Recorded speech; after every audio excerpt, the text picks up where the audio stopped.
Air yang terlihat tenang itu menyimpan potensi energi yang sangat besar. Energinya bisa dimanfaatkan manusia untuk bekerja, belajar, dan menyelamatkan manusia lainnya. Energi itu adalah listrik yang dihasilkan dari energi kinetik air, melalui pembangkit listrik tenaga mikrohidro atau PLTMH. Pembangkit listrik tenaga mikrohidro dibentuk oleh beberapa komponen utama sebagai pendukung kerja pembangkit listrik. Ayo, kita bahas satu persatu. Pembangkitan listrik dengan tenaga mikrohidro dimulai dari bendungan. Bendungan digunakan untuk mengalihkan aliran air sungai ke saluran pembawa atau headrest dengan cara menaikkan muka air sungai.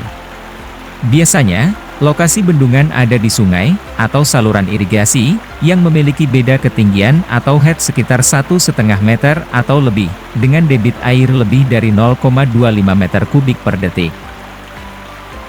Selanjutnya, ada bangunan penyadap atau intake, yang terletak di dekat bendungan. Bangunan penyadap digunakan untuk mengalirkan air dari sungai atau bendungan menuju saluran pembawa atau headrest. Saluran pembawa atau headrest digunakan untuk mengalirkan air dari intake sampai ke kolam penenang. Saluran ini juga digunakan untuk mempertahankan kestabilan debit air. Bak penenang atau 4B digunakan untuk mengendapkan dan menyaring kembali air agar kotoran tidak masuk dan merusak turbin. Selain itu, bak penenang berfungsi untuk menenangkan aliran air yang akan masuk ke dalam pipa pesat. Lalu, air masuk ke pipa pesat atau penstop yang digunakan untuk mengalirkan air dari kolam penenang atau 4B menuju turbin air. Kemudian, air menggerakkan turbin air di dalam rumah pembangkit, lalu menggerakkan generator untuk menghasilkan listrik. Bangunan ini menyerupai rumah, dan diberi atap untuk melindungi peralatan dari hujan dan gangguan-gangguan lainnya. Peralatan apa saja yang ada di dalam rumah pembangkit? Pertama, ada turbin. Turbin berfungsi untuk mengubah energi kinetik air menjadi energi mekanik. Semakin besar diameter turbin, dan semakin tinggi aliran air yang digunakan, maka semakin besar pula energi mekanik yang dihasilkan oleh turbin. Kedua, generator.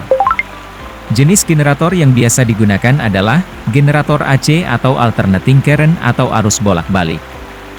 Generator AC digunakan untuk mengkonversikan energi potensial air menjadi energi listrik AC. Pemilihan generator yang akan digunakan harus disesuaikan dengan debit air yang ada, agar efisiensinya tinggi.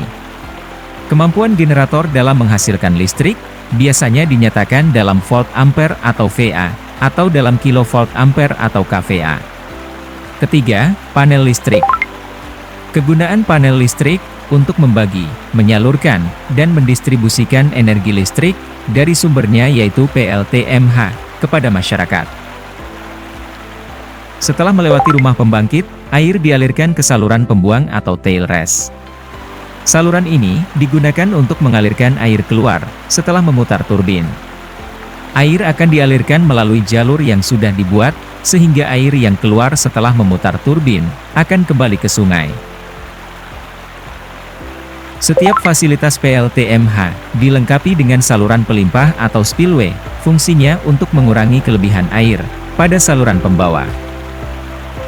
Selanjutnya, listrik yang dihasilkan di fasilitas PLTMH dihubungkan dengan jaringan distribusi dengan pengiriman energi listrik yang efisien dan andal kepada masyarakat. Inilah sebuah pencapaian, ketika listrik dan air bekerja bersama, mereka menciptakan kekuatan untuk menerangi dan memajukan dunia.